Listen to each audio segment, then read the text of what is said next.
Olá, pessoal, tudo bem? Boa noite, Murilo. Tudo bom? Tudo tranquilo na luta. Sempre. Tem que ser mais do que nunca agora, né? Um momento que pede aí nossa total dedicação aí para ser um agente transformador nesse momento de mudança. Com Bacana, certeza. Estamos aí junto nesse propósito. com certeza. E você muito forte nisso, né? Trazendo conteúdo a gente da área da engenharia. Eu digo que assim, tava fazendo uma live com um pessoal bacana aqui, o Danilo Lorenzeto. Vi que você fez uma live com a Michelle da AutoQI, ela também bateu um papo conosco aqui. E de fato a gente está precisando muito disso nesse momento, né? Conteúdo relevante por pessoas que praticam aquilo que estão propagando. Então isso é fundamental nesse momento. Essa é a nossa ideia aqui, é a sua ideia aí também. Então isso é muito importante.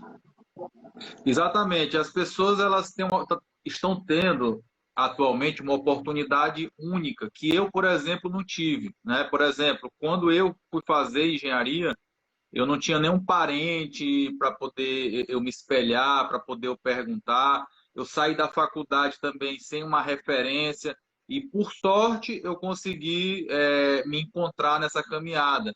Mas hoje as pessoas, elas têm várias pessoas que estão aí, né? Tu citou algumas, o Michele, Danilo, que estão aí e que as pessoas podem seguir, se espelhar, pegar as dicas. Então, essa oportunidade as pessoas não podem perder, né? Principalmente num momento como esse que a gente está, da situação tão complicada no Brasil, essas referências é importante. Concordo gênero, número e grau. Eu acho que, de fato, é um momento singular que a gente está vivendo nessa transmissão do conhecimento.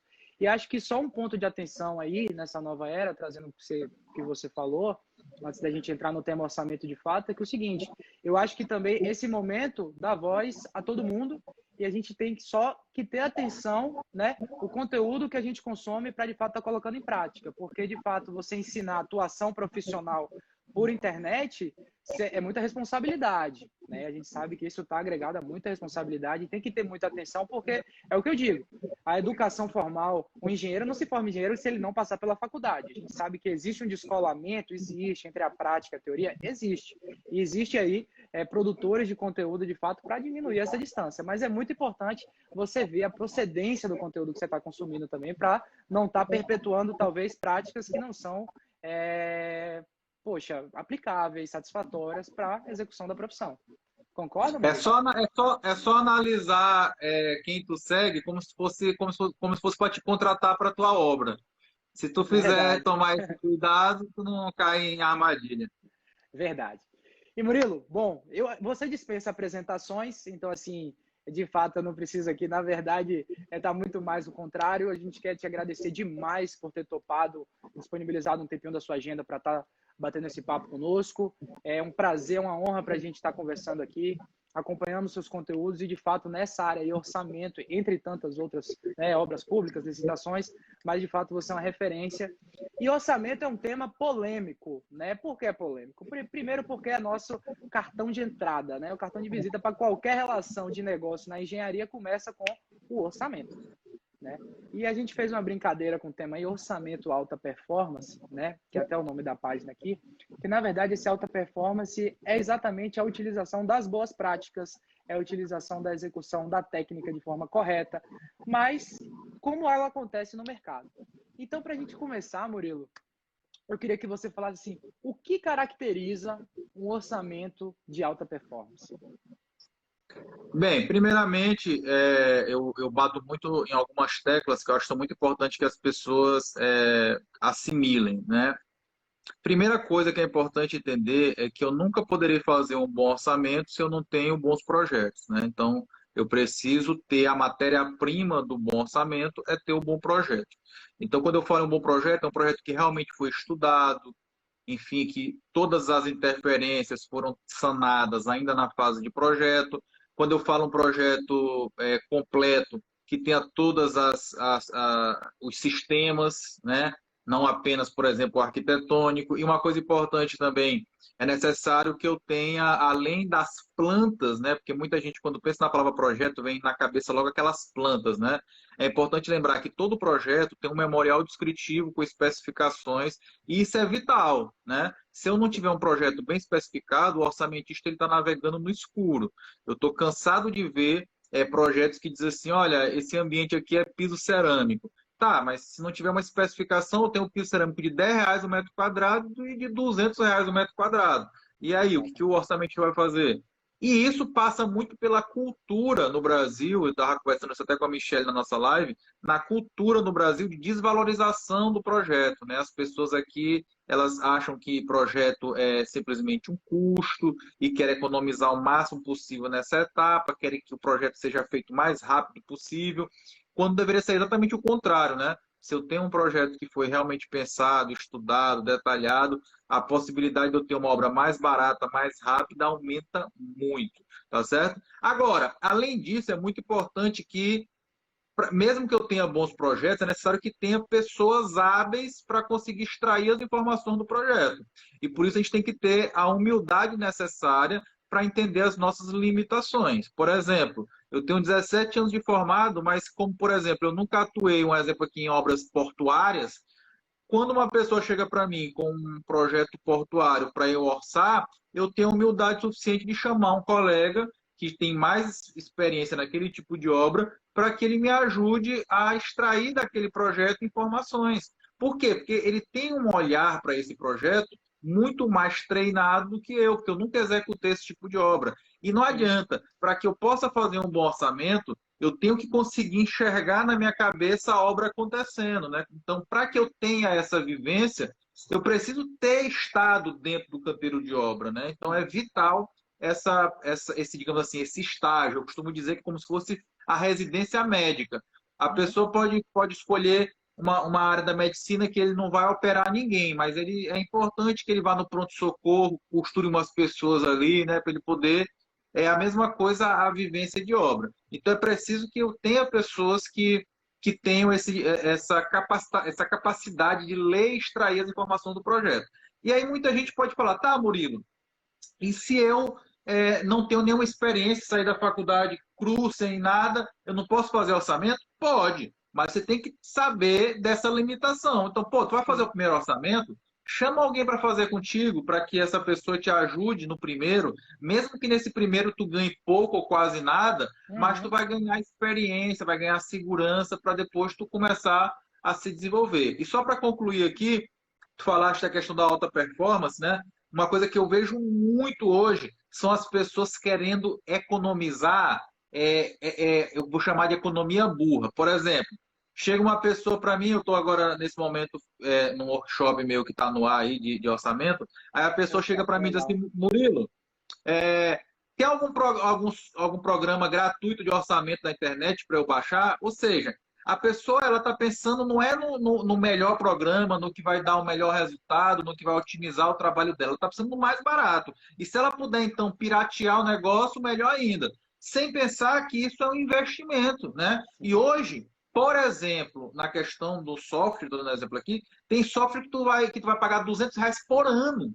Então, pô, se tu não conseguir pagar R$ 200 por ano para utilizar um software poderoso que dê agilidade, enfim, é melhor tu pensar em fazer outra coisa, porque não faz sentido, entendeu? Exatamente. E sendo que um software, na verdade, bem utilizado, ele agrega valor ao seu produto. Na hora de você conversar com o cliente, falar, olha, eu utilizo um software que minimiza a questão de erros no levantamento de quantitativos, aumenta a especificação da minha composição unitária. E é nesse ponto, assim, nesse momento do orçamento e do projeto, a gente consegue eliminar aí, numa construção convencional, cerca de quase 80%, 70% dos problemas que acontecem durante a execução são falhas e deficiências nessa parte do projeto, né?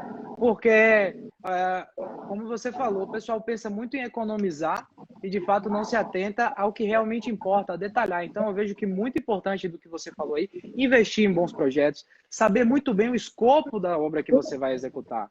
né? Porque muitas vezes você está preocupado em fazer o orçamento geral, mas você tem que entender de fato quais são as etapas ali que vão estar existentes na obra, o que de fato o cliente quer para você orçar, para não ter uma coisa de tipo, mas você incluiu isso, não incluiu aquilo. Então, definir muito bem o escopo, eu acho que é fundamental. Ter um levantamento quantitativo detalhado, né? Levantamento quantitativo onde você saiba de fato a quantidade de serviços que você vai executar e o memorial descritivo que você tem a especificação do serviço. E partindo daí, a gente está tendo memorial descritivo, levantamento quantitativo, bons projetos, a gente tem um quantitativo e agora a gente vai multiplicar por um preço unitário, que aí passa por uma composição unitária, né? Quais pontos de atenção você considera interessante e fundamentais na análise dessa composição unitária dos serviços? Bem, nesse ponto existe uma outra questão que é muito importante, né, já que a gente está falando de alta performance em orçamento, que a gente precisa entender o seguinte, que a melhor composição é aquela que a gente consegue extrair dentro da nossa obra com a nossa mão de obra, tá certo? Então, por exemplo, um exercício que todo estagiário, todo engenheiro precisa fazer nas suas obras é começar a levantar esses índices, esses coeficientes na obra. Então, por exemplo, tá uma terra da equipe de pedreiro aqui.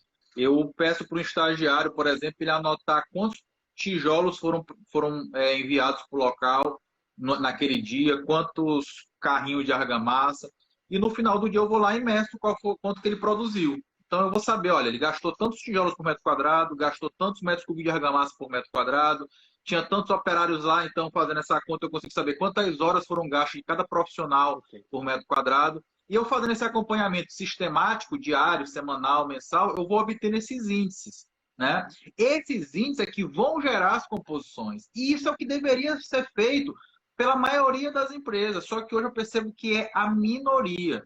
Se confere nos dedos as empresas e os próprios engenheiros que têm os dados da sua obra. Ora, como é que eu vou gerenciar uma obra se eu não tenho parâmetro de medida? Por exemplo, eu estou executando uma obra aqui que foi feita com base em determinado orçamento, só que eu não estou verificando se a produtividade que foi considerada no orçamento eu estou conseguindo executar na obra, se o consumo de material que foi considerado no orçamento eu estou conseguindo manter aquele consumo na obra. Então, eu não tenho parâmetro para controlar. E o que eu não tenho parâmetro, o que eu não meço, eu não gerencio.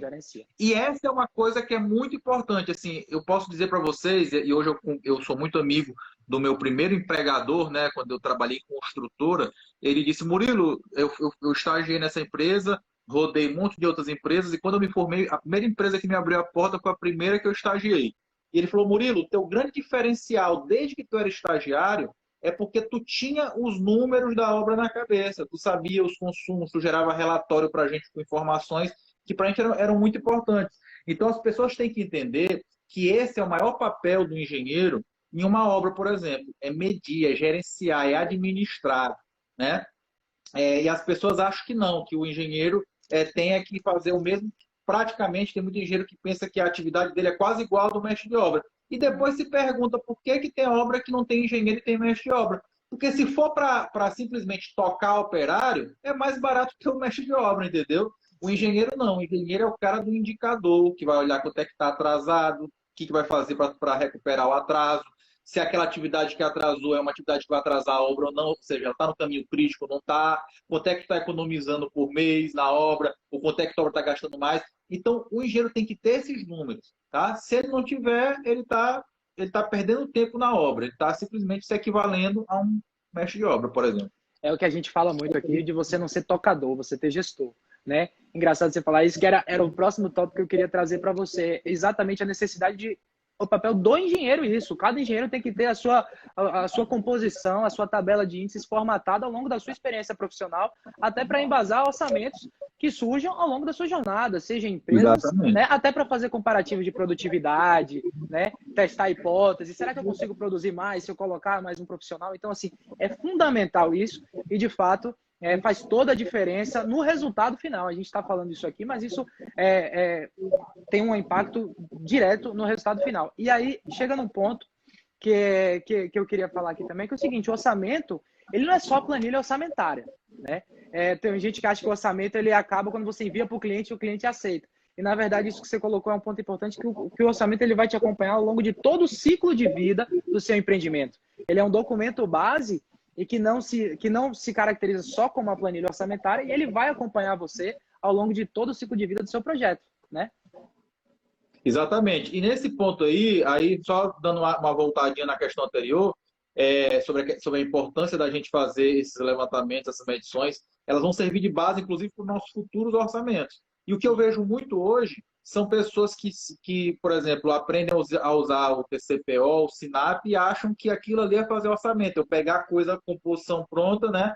E aí a pessoa não sabe se realmente aquela composição que está lá naquele livro, ou no SINAP, se é adequada para a obra dela, né? E Muitas vezes o para a cara não sabe nem região que ele está, a Muitas vezes região a do pessoa país, varia. nem se toca para saber quais foram os critérios que o SINAP levou em consideração. Por exemplo, na alvenaria do SINAP, está incluído encunhamento ou não? Tem gente que não sabe nem como procurar se tem essa informação ou não. Então, ora, se eu não sei manusear o sistema, eu estou fadado ao fracasso, né? Agora, quanto à questão que tu falaste aí da necessidade da experiência, enfim, no canteiro de obra para poder fazer esse levantamento, né? Se a pessoa começa a treinar isso desde cedo, desde quando ainda é estagiário, a tendência é que ela, quando chegar, né, na fase mesmo profissional, isso vai se tornar algo mais natural para ela, né? E Perfeito. como tu falaste, o orçamento ele é muito importante como uma ferramenta gerencial. Tem gente que acha que faz o orçamento e bota na gaveta aqui e pronto. Não. Ali, naquele orçamento, tem informações que vão te acompanhar até o fim da obra. Eu vou dar só um exemplo aqui. A primeira obra que eu executei, que foi uma obra de grande porte, um resort com 242 apartamentos, piscina com 800 metros quadrados, restaurante flutuante na beira do rio, enfim. Imagina uma obra É imensa. legal.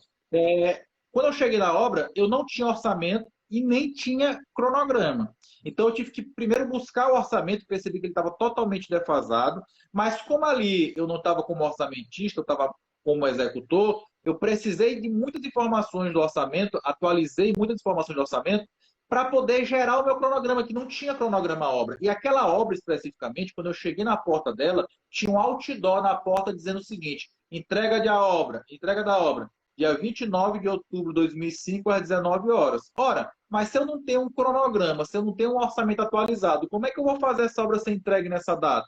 Então, eu precisei elaborar mesmo um cronograma a partir do zero. E onde é que eu vou buscar essas informações? No orçamento. Só que durante a execução da obra, algumas situações vão acontecendo que vão atrapalhando, prejudicando aquele meu cronograma, aquele meu orçamento inicial. E aí eu tenho que pegar essas informações da obra e fazer o quê? Retroalimentar o orçamento e o cronograma para poder ir acompanhando. De modo que eu consegui, nessa questão dessa obra, entregar a obra na data correta. A festa de inauguração foi no dia que estava marcado lá no outdoor na porta da obra. E isso é um tremendo diferencial hoje para uma construtora, em termos de credibilidade, manter a sua data de entrega. Manter sua palavra. E aí, um ponto importante que um seguidor trouxe aqui, e até para exemplificar isso que a gente está falando, você ter o orçamento na mão te proporciona, inclusive, ferramentas para você ganhar produtividade. E como? Na hora de implantar um prêmio de produtividade, por exemplo. Né? Porque, assim, primeiro você tem que acompanhar o previsto e realizado ao longo de toda a sua obra. Isso é informação base vem do orçamento. E depois você saber quanto você paga pelo índice de produtividade de cada profissional naquele serviço, te proporciona chegar para ele e falar: olha, se você conseguir executar abaixo disso, a diferença vira prêmio de produtividade. Então você faz com que ele seja remunerado, né? Você não está gastando mais por isso, está incluso no seu orçamento e você garante uma produção em alta performance na sua obra, no sentido de você não está mais amarrando o prazo por pressão, vamos falar assim, você está amarrando por resultado. Ele ganha por produzir e você ganha também porque você está economizando no seu índice de produtividade ali de cada serviço. Esse é um ponto legal. E Murilo, Exatamente. Sim, pode falar. Um ponto só, assim, a gente sabe também que tem pessoas que, bom, estão começando a jornada ou então chegaram até aqui e falou: putz, até aqui não formatei meus índices. O que você indica para essa pessoa na hora de fazer um orçamento, que está querendo fazer um orçamento de forma correta? Fala: pô, não tenho meus índices. Para onde eu olho nesse momento? Bem, nesse caso, quando isso acontece muito com quem, principalmente com quem não tem experiência, né? Enfim, aí tu vai ter que buscar os bancos de composições, né? Tu tem alguns, como por exemplo, TCPO, que é privado, mas tu tem uma série de outros que são públicos. Eu, particularmente, para obras privadas e públicas, eu continuo preferindo usar o SINAP, que é público. Por quê? Porque o SINAP, desde 2009, por aí, ele começou um processo de aferição dos índices dele. Ou seja, ele contratou, ele licitou uma empresa, essa empresa hoje é uma fundação ligada à USP, né? Porque assim, a universidade ela não pode participar de licitação, mas ela pode ter uma Sim. fundação e essa fundação participar. E estão sendo verificados, calculados todos os índices de todos os serviços do SINAP. Cada serviço desse são enviados equipes para poder fazer monitoramento em 10 cidades diferentes, para exatamente ver as diferenças regionais. Sim. Também são levados equipes para obras públicas e privadas para também fazer uma equalização. Enfim, são analisados fatores diversos para que realmente se chegue num índice que seja um índice confiável. Além disso tudo, depois que essa fundação ela faz esse cálculo e apresenta, essas composições ficam 2 meses no site da Caixa para que qualquer pessoa, empresa, instituição, Tribunal de Contas, Polícia Federal, façam ali uma verificada para saber se aquilo está correto. E somente depois que passou 2 meses e ninguém reclamou, aquilo entra no banco. Então, são composições que estão verificadas, calculadas por uma universidade e que todo mundo teve disponibilidade para poder criticar. Além disso tudo, é importante dizer que cada composição do sistema SINAP hoje tem um caderno técnico. Esse caderno técnico é como se fosse uma memória de cálculo. Lá ele leva em consideração, ele fala lá tudo que ele considerou naquela composição. Por exemplo, a pergunta: vem cá, no levantamento de alvenaria, o desconto vão ou não desconto vão? Eu tenho certeza que muitas pessoas que estão aqui assistindo a live aprenderam na faculdade, desconto que passar de 2 metros quadrados. E a pessoa assimilou aquilo e acha que aquilo é como se fosse algo escrito na pedra, que não vai mudar nunca. E não, no SINAP, quando for o caderno técnico de alvenaria, ele diz o seguinte: para levantar a alvenaria, desconta todos os vãos. E aí o cara vai me responder assim: mas Murilo, é claro que para poder fazer um vão, tu gasta mais. Sim, só que no cálculo da composição, ele já levou isso em consideração. Entendeu? Então, pronto. Então, o parâmetro utilizado foi esse. Então, na hora que eu vou fazer um orçamento, se eu estou saindo do zero, a minha sugestão, usa o SINAP. Agora, tu vai ter que estudar um pouquinho.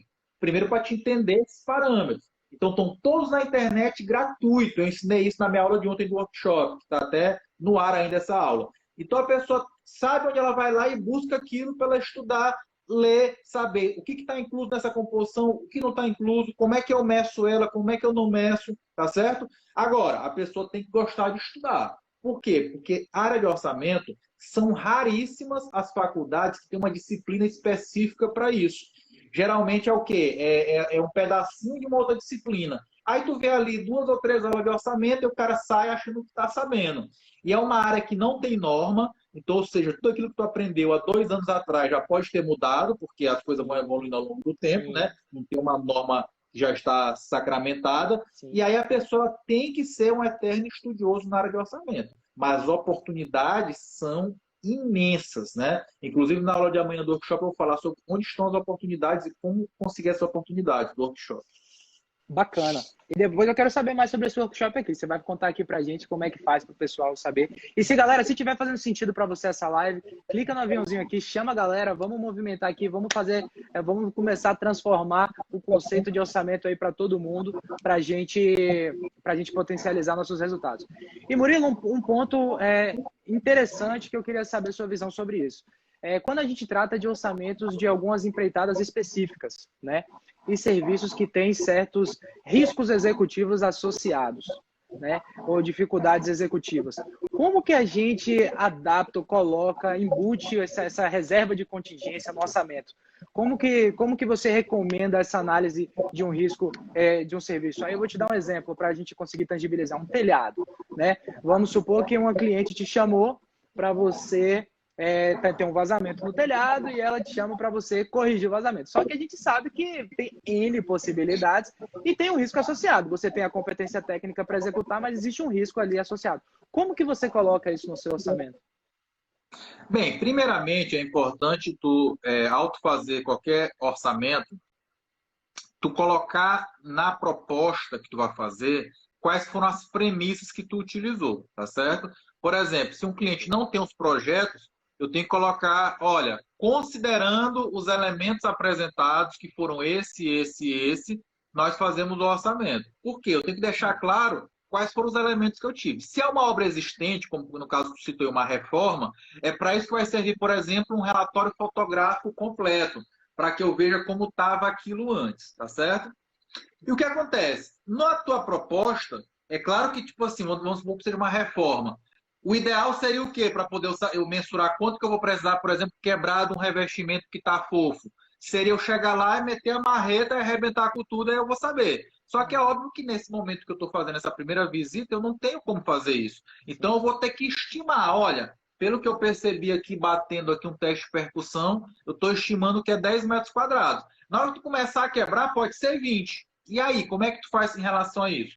Tem duas possibilidades. A primeira possibilidade é a seguinte. Lá no BDI, que muita gente não sabe nem o que é, ou muitos pensam que BDI é só lucro, Sim. dentro das parcelas do BDI existe uma parcela chamada de riscos. Essa parcela de riscos é a gordura do teu orçamento. Ou seja, a parcela de riscos que tu vai estimar, ela serve para situações inesperadas, como é esse caso desse exemplo. Então, olha só, qual é a minha sugestão? Tu vai, claro, considerar essa parcela de riscos de acordo com o nível de segurança que tu tem com a obra. Por exemplo, uma obra de construção, tu tem mais segurança de ter imprevistos do que uma obra de reforma, que a possibilidade de acontecer imprevistos é bem maior. Então, óbvio que tu vai ter que graduar esse percentual que tu vai considerar de acordo com o nível de probabilidade de incertezas que tu tem. Uma obra com o projeto completo, tu tem menos incerteza do que uma obra que tem só a planta baixa.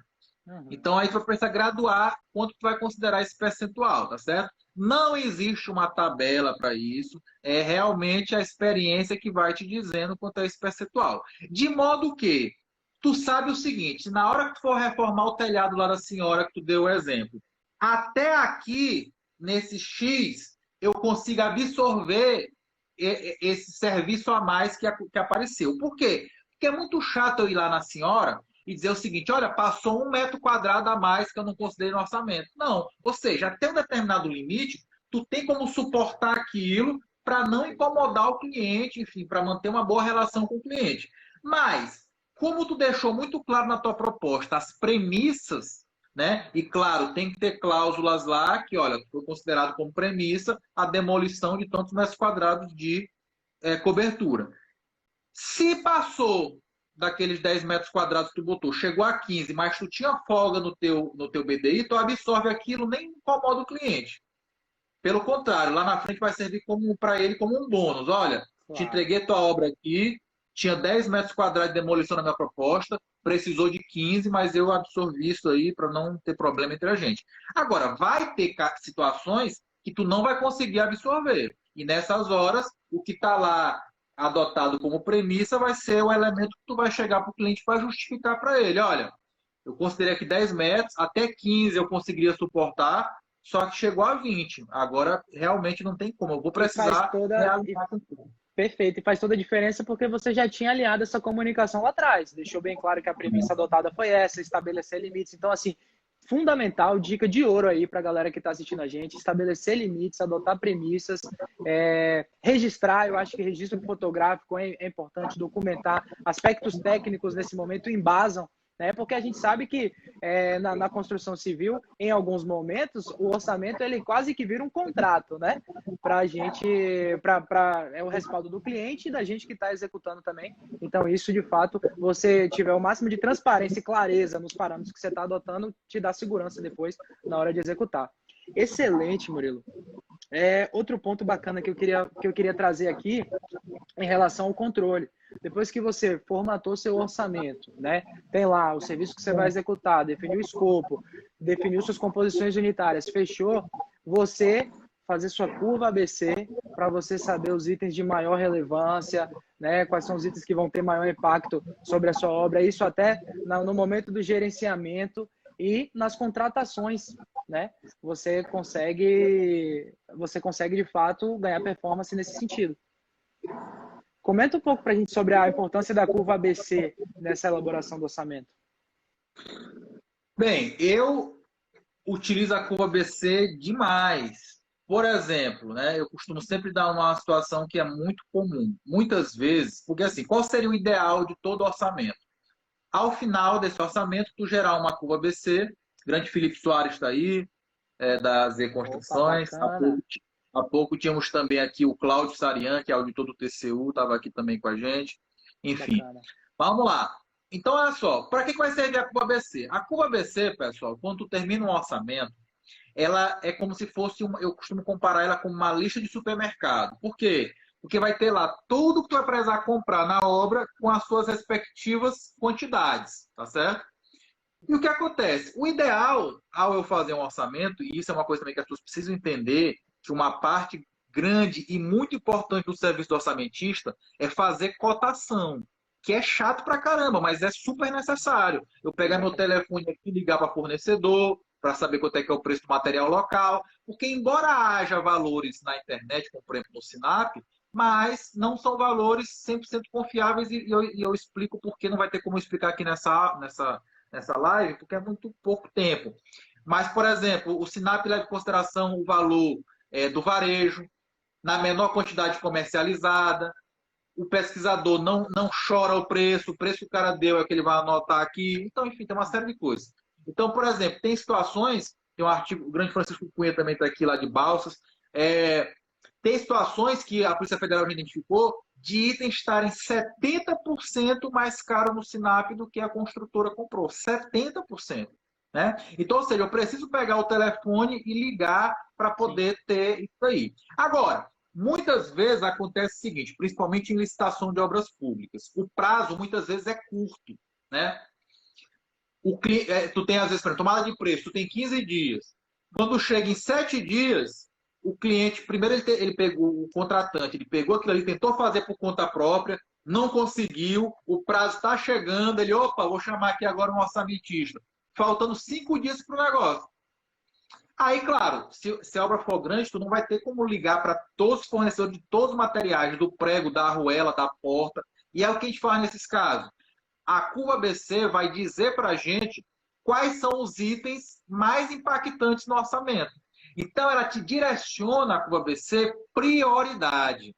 Tanto quando eu gero a curva ABC de insumos, para que eu saiba quais serviços que eu preciso gastar mais tempo e energia fazendo a cotação, e qual é aquele item que, um valor muito pequeno no orçamento. Deixa para lá, pega o valor do Sinap mesmo, que não faz diferença. Quem vai ganhar a licitação é quem der o maior desconto nos itens mais caros do orçamento, não na miudeza.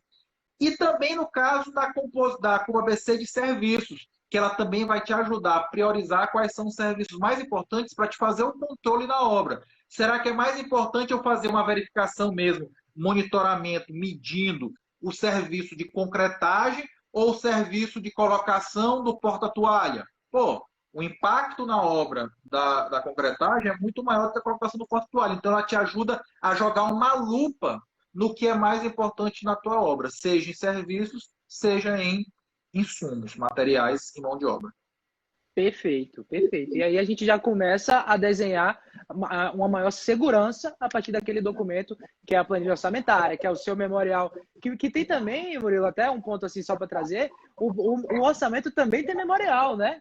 Memorial descritivo do orçamento, que são exatamente esses parâmetros que você utilizou, esses limites que você definiu. Então, o orçamentista, de fato, ele sabe que é uma visão sistêmica e tem diversos documentos associados à planilha orçamentária. E aí eu te pergunto, para a galera que quer trabalhar com orçamento, o orçamentista, quais são as possibilidades de mercado? Qual o mercado para o engenheiro orçamentista para ele se colocar hoje no mercado? Bem, primeiramente que eu costumo dizer que toda e qualquer profissional de engenharia e arquitetura, independente da área que ela vai seguir, ela precisa ter noções de orçamento. Por quê? Porque não é tu fazer o melhor projeto sem pensar no custo daquilo. Né? Tu precisa pensar em duas coisas, em custo e em execuibilidade. Também, às vezes, eu não posso fazer algo mirabolante que para fazer aquilo na obra vai dar muito trabalho, vai gastar muito, quando eu posso ter uma solução mais econômica. Então, eu preciso ter todo engenheiro arquiteto precisa ter noção de orçamento. Agora, onde é que estão as principais atribuições do orçamentista? Né? Primeiro, se ele é um pequeno construtor, se ele é um empreiteiro, e por isso que no meus cursos de orçamento, às vezes tem gente que nem é engenheiro nem arquiteto, o cara tem uma empresa de um montador de drywall, mas ele precisa ter mais segurança nos orçamentos dele. Então, para que eu tenha mais segurança, eu tenho que fazer um orçamento com um método, com uma técnica, né? E aí as pessoas saem maravilhadas quando a gente explica como é que é a técnica para saber o custo de um determinado serviço. Coisas que eles faziam empiricamente e começam a usar um método. Eu quero só fazer um parênteses nessa fala. Você tocou num ponto-chave da construção, que é o seguinte: o que a gente tem de fornecedor, a maioria de empreiteiro, que passa preço no olho, né? Para fazer isso aqui é 10 mil. Não tem técnica nenhuma. Então, é trabalho do engenheiro também, né, que quer o resultado no seu projeto, entrar no nível de detalhe do orçamento do empreiteiro, do terceirizado, porque muitas vezes não tem técnica nenhuma associada a muito do serviço que você contrata na obra. Então isso é um risco grande, porque às vezes o cara te passa um valor e nem ele consegue executar aquele valor que ele te passou, porque não teve parâmetros claros e definidos. Então isso que você trouxe é muito legal por causa disso. Isso que tu falou é importante até para quando eu terminar o meu orçamento, eu explicar para o meu cliente. Por exemplo, eu, Murilo, como eu já tenho essa experiência, dificilmente eu fecho com o mais barato. Por quê? Porque às vezes o mais barato foi esse cara que fez a coisa no olhômetro, entendeu? Então eu faço com aquela pessoa que me mostrou maior domínio do que ele está me apresentando, maior segurança. Então por que não é aquele negócio de mandar orçamento por e-mail não funciona? Porque o teu cliente pode ser aquele que vai olhar só o valor, esse aqui está mais caro. E tu precisa apresentar para ele o que tu levou em consideração naquilo. Porque às vezes a outra empresa que ele pegou a cotação, não considerou um monte de coisa que está considerando ali. Então, tu explicando para ele, tu gera mais segurança para o teu cliente. Olha, tu pode até ter encontrado o mais barato, mas isso aqui, por exemplo, eu estou considerando no teu orçamento, dificilmente o outro concorrente está considerando por conta disso, daquilo. Então, a primeira coisa é, todo e qualquer profissional de engenharia, arquitetura ou empreiteiro precisa melhorar o seu método orçamentário, para que ele tenha maior segurança. E uma outra grande oportunidade é na área também pública, que independentemente de pandemia, não tem pandemia, obra pública está acontecendo. E numa obra pública tem muita oportunidade. Por quê? Imagina que a prefeitura quer construir uma escola, ela vai contratar um engenheiro para fazer o projeto. Pelo menos um, né? Pode ser mais de um, engenheiro ou arquiteto. Vai precisar de um engenheiro para fazer o orçamento. Beleza. Aí aquilo vai virar um edital de licitação. Na comissão de licitação, que vai avaliar as propostas, deve ter outro engenheiro ou arquiteto para avaliar as propostas. E cada empresa que vai apresentar a sua proposta, ela tem um engenheiro orçamentista que elaborou a proposta daquela obra. Enfim, então a quantidade de demanda nessa área é muito grande. Agora, tem muita vaga e com remunerações excelentes para quem é bom. Não adianta eu querer ser meia boca. Meia boca vai disputar mercado no tapa, de quem vai cobrar mais barato. E quando tu vira referência no assunto, quando tu tem especialidade, tu começa a botar teu preço. Entenda uma coisa que eu falo muito. Tu nunca vai pegar todos os clientes do mercado, e nem queira.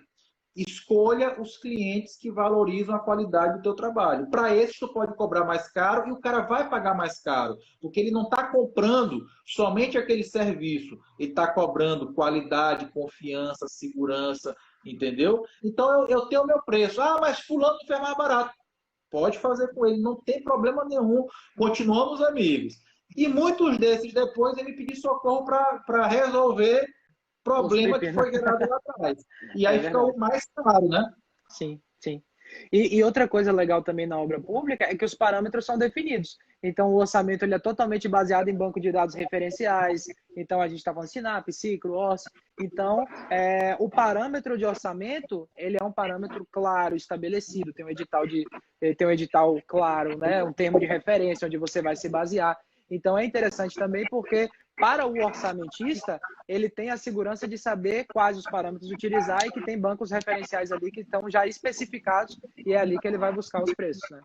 Mas isso aí deveria acontecer também nas obras privadas. É porque a engenharia e a arquitetura é subvalorizada. Toda pessoa que quisesse fazer uma obra em casa ou no condomínio qual seria a primeira atitude que ela teria que ter? Contratar o projeto e contratar o orçamento. Ela tendo o orçamento em mãos, ela chega para as pessoas que vão fazer o serviço, olha, eu quero que tu faça o orçamento com base nesse serviço e nesses quantitativos. Dessa forma, fica fácil depois eu comparar realmente com a melhor proposta.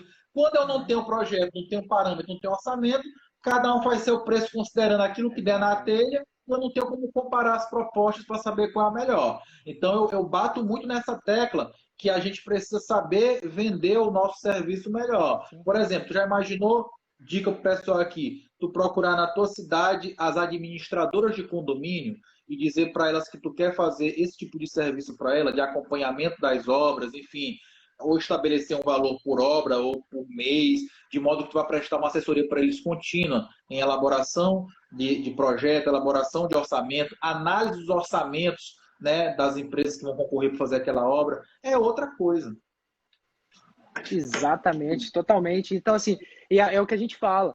Quando essa briga por preço, essa briga de, como você falou, briga no tapa por preço na engenharia, ela desregula e joga lá embaixo a base do engenheiro mesmo, né? Porque começa a desvalorizar a profissão. Então, quando você nivela por cima com qualidade, quando o cliente procura um serviço e o orçamento está bem definido, com parâmetros bem definidos e um preço associado a uma qualidade, quando ele vai no outro, tem também essa base definida, ele começa a entender que, opa, a engenharia, ela está associada a isso e ela tem um preço que precisa ser pago, precisa ser remunerado. A qualidade, ela tem um preço. É assim em todos os mercados, por que não na engenharia, né? Não é isso? Exato. E aí eu dou sempre uma comparação muito simples, né?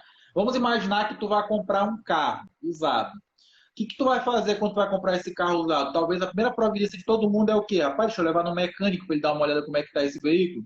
E tu vai comprar uma casa, tu acha que não precisa de um técnico olhar para saber, né, a qualidade da casa, enfim. Então, é o que eu volto a dizer, a nossa profissão ela está desvalorizada, mas muito por conta que nós não estamos sabendo vender adequadamente os nossos serviços, mostrar a importância para o cliente do serviço de engenharia. Eu costumo dizer, estava até discutindo isso em um grupo de amigos aqui, que assim, eu sei que nunca vai ter vaga para todo mundo, né? Mas hoje eu vejo muitas oportunidades que estão aí dando sopa e as pessoas não conseguem identificar essas oportunidades. Tá certo? Mas oportunidades tem muita mesmo. Basta a pessoa saber identificar essa oportunidade do mercado, estar preparado para elas e agarrar. E uma palavra, eu vou dar o segredo aqui, Murilo. Uma palavra para você saber identificar a oportunidade: conhecimento. Quanto mais conhecimento você tem, mais você entende os problemas e mais você entende como resolver os problemas. E aí que está o nicho, né? Quando o barco da oportunidade passa e você está preparado, porque você tem conhecimento, você tem capacidade de abraçar e resolver. E aí a roda começa a girar, né? Então, isso... e uma coisa importante, não só, e isso é uma outra coisa que precisa desmistificar das pessoas, não só o conhecimento pelo conhecimento. Eu conheço pessoas que têm um currículo invejável, mas estão desempregadas. É porque são necessárias outras coisas. Para que eu possa enxergar as oportunidades, eu preciso estar rodeado de pessoas que me ajudem a identificar essas oportunidades. Então, a gente sempre fala, uma frase que diz que se eu sou mais inteligente da minha mesa, eu estou na mesa errada. Na mesa errada, entendeu? Exatamente. Então, no momento em que eu começo a observar pessoas que estão em outro patamar e ver essas pessoas, o que elas estão fazendo, o que elas estão indicando, eu posso pescar ali um insight que pode me levar ao sucesso. E aí eu sempre falo isso. Pessoal, não tem nada que tu faça na vida que tu não consiga tirar pelo menos alguma coisa ali que pode ser utilizado. É importante tu pensar que ninguém inventou a roda. Alguém viu o coco caindo, ele rolando, e dali pescou uma ideia, um insight para fazer a roda. Ninguém inventou a roda. Quem inventou a roda foi a natureza. O coco caiu, rolou, cara, opa, peguei um insight ali. Então, por exemplo, o cara está assistindo aqui a nossa live aqui.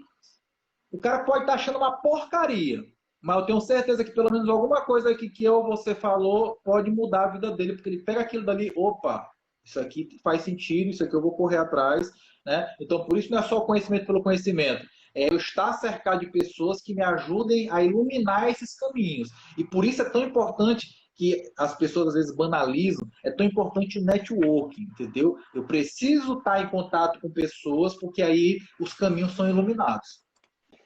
E perfeito, Murilo, perfeito mesmo. E aqui no EAP a gente analisa a obra e gosta de tratar a gestão de obras em 4 pilares: prazo, custo, qualidade e segurança. Todos eles têm ferramentas técnicas em que você gerencia com base nesses aspectos. Só que tem um item que a gente considera fundamental, que permeia todos esses pilares, que é a cultura.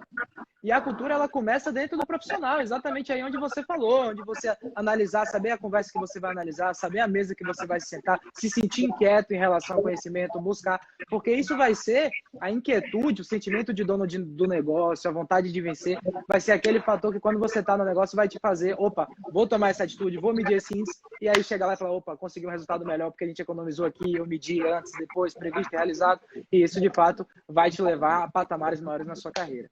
Excelente, muito bom. Murilo, uma coisa só, que o pessoal sempre quer saber muito: software, ferramenta, em relação a essa área de orçamento. A gente sabe que tem muitos softwares já específicos para isso. Você indica algum? Tem algum que você, de fato, divulga? Eu já vi alguma coisa? Conta pra gente aí como é que está esse mercado de software de orçamento e se tem um que você realmente indica. Bem, existem muitos softwares no mercado e eu sempre costumo dizer que o melhor software é aquele que você se adapta melhor, né? Sim. Por exemplo, a pessoa, e geralmente é o primeiro que a pessoa começa a mexer, ela se adapta àquilo dali e depois, para ela mudar daquilo, realmente às vezes é até difícil, né? Ela mudar e, enfim, se adaptar a a um novo. Então, assim, tem de todos os preços e, enfim, eu vou falar aqui, eu não ganho nada com isso, tá, pessoal? Eu gosto sempre de deixar muito claro isso. Eu uso ele no meu curso, uso ele no meu workshop, uso ele na minha vida profissional. Eu não ganho nada. Hoje eu conheço o criador dele, mas não ganho nenhum tipo de comissão. O que eu utilizo hoje é o Orça Fácil, tá? Quais as grandes vantagens dele? Primeiro que ele é na web. Isso quer dizer o seguinte: eu não preciso instalar nada no meu computador e onde eu estiver no planeta Terra que tem internet, eu estou com o meu sistema de orçamento ali na minha mão. E a grande vantagem dele é o preço, né? Porque a assinatura do módulo básico dele mensal se não me engano, R$ 1.000. E, por exemplo, se juntar 5 amigos, pode dividir essa anuidade, porque uma assinatura dá 5 acessos, digamos assim, 5 logins diferentes. Bacana. Então vai sair o quê? R$ 200 por ano. Pô, se a pessoa não conseguir R$ 200 por ano em orçamento, é melhor de fazer outra coisa. Verdade. Pô, Murilo, sensacional. E outra coisa, falando em software, eu acho só um ponto que vale, é extenso pra caramba, mais um ponto de atenção aí, que o orçamento eu acho que, mais uma vez, ele vai voltar a ficar topo de agenda, né? Já mas eu acho que ele vai entrar em evidência, justamente trazendo esse tópico do BIM. Né? A partir de 2021, a gente vai ter uma obrigatoriedade da utilização disso. Tem um projeto de lei aí para as obras públicas, e o BIM é justamente a integração, né, dos projetos. A gente fez até uma live, está no nosso vídeo, que você quiser conhecer mais sobre o BIM. Então, a integração dos projetos com os fatores de planejamento, orçamento. Então, mais do que nunca, esse conceito do orçamento vivo na obra é uma oportunidade para quem quer se aprofundar nessa área, né? Exato. O pessoal perguntou como é que se escreve aqui o Orça Fácil. Deixa eu tentar escrever aqui rapidinho. É assim, ó. Só com C cedilha. Bem, realmente. E aí, assim, de novo, as pessoas, tipo assim, o foco, tu acabou de ligar uma lanterna aqui. Não só tu, né? Mas as pessoas vêm falando muito. BIM, BIM, BIM. E tem gente que vai esperar chegar lá no ano que vem para começar. Entendeu? Uhum. Então a pessoa precisa entender que BIM é já o presente. E no futuro será, que é ano que vem, a partir do ano que vem, será mais ainda. Então, qual é o momento de você começar? É agora. É agora que é a hora de você começar a já mostrar para os clientes isso. Por exemplo, eu até fiz esse comentário na live com a Michelle. Agora é a hora de tu botar aqui, você que tem de BIM já, colocar aqui o decreto debaixo do braço que fala do BIM e sair visitando as empresas, sair visitando os municípios, né? Porque vai ser obrigado em obra pública. Tem que chegar lá no secretário de obra, no prefeito. ó, se você está sabendo desse decreto aqui a partir do ano que vem, eu estou aqui para lhe ajudar a implantar esse negócio, vamos fazer acontecer. Então é isso. A pessoa ela não vai conseguir a oportunidade estando em casa. Ninguém vai adivinhar que você está precisando se estiver em casa, esperando chegar no teu WhatsApp, assim, precisa de engenheiro, mandar o currículo para o e-mail tal. As oportunidades estão aí no mercado. 85% das oportunidades de trabalho não vêm através dessa escolha regular, que é mandar e-mail, mandar currículo. Sim, 85% das vagas estão acontecendo nesse momento aí que não está nem sabendo. Está acontecendo com as pessoas que estão no lugar certo, na hora certa, que estão fazendo sua rede de relacionamento, que estão visitando os clientes, oferecendo serviço. As oportunidades estão aí, as pessoas não querem enxergar. a gente brinca que é o método TBC, né? Tirar a bunda da cadeira e ir atrás da oportunidade de fazer acontecer, que essa oportunidade de bem. Murilo, passa, quando o papo é bom, passa voando, que a gente nem percebe. Estamos chegando aqui quase batendo 1 hora de papo, então para o Instagram não cortar a gente no meio, eu quero agradecer demais a sua participação aqui e quero que você conte um pouco para a gente que workshop é esse aí que está acontecendo. Conta para a gente aí. Bem, a gente começou a exibir esse workshop na segunda-feira, né? Ele vai até no domingo, onde nós oferecemos aulas gratuitas. A pessoa que for lá agora, ela vai ter acesso à primeira aula que foi na segunda, está lá no site, terça, quarta, enfim, todos os dias vão ter os materiais lá. E eu ensino do zero mesmo. Eu desafio qualquer pessoa que assista esse workshop, que é grátis, volta a bater nessa tecla, que é grátis, e tem certificado, inclusive, a pessoa assistir isso e não conseguir fazer um orçamento, eu vou vender cachorro quente na praia, porque eu tenho certeza que a pessoa vai aprender. E aí a gente bate naquela tecla que eu estou falando. Tá aí, grátis. Era para ter 100 mil inscrições. E não tem. Por quê? Porque as pessoas, né, às vezes não tem foco e prioridade. Então, as pessoas que estão aqui, que quiserem poder acessar esse workshop, vai fazer o seguinte: vai tirar um print dessa live, vai postar lá nos stories, vai marcar o meu perfil, o perfil da Engenharia Performance. Só um detalhe: se o perfil for privado, eu não recebo a notificação. Então, você tem que mandar para mim o print, tá? Lá no direct, que eu vou mandar para vocês o link para vocês se inscreverem no workshop e aprender grátis como fazer um orçamento do zero. Eu ensino até a abrir o projeto, extrair de lá as informações, fazer tudo perfeito. Então Vamos fazer um benefício dobrado. Quem tirar o print e postar no Stories, a gente vai mandar também o link do nosso Telegram, onde a gente está postando conteúdo diário lá, para a galera que quer se capacitar também de forma gratuita. Todo dia tem novidade. Então, a galera, ó, tirou print aí, minha do Murilo, posta nos Stories que a gente vai mandar link do Telegram e link do workshop aí. E vamos fazer evoluir essa turma aí, fazendo o nosso 1% todo dia, para a gente melhorar e tentar mudar um pouco esse cenário. Murilo, obrigado pela participação, cara. Você é um parceirão. Espero em breve a gente estar aqui com você de novo para mais conteúdo. Valeu, grande abraço a todos. Muito obrigado pelo convite, por todos que assistiram a gente aí. Forte abraço. Show de bola. Valeu, gente.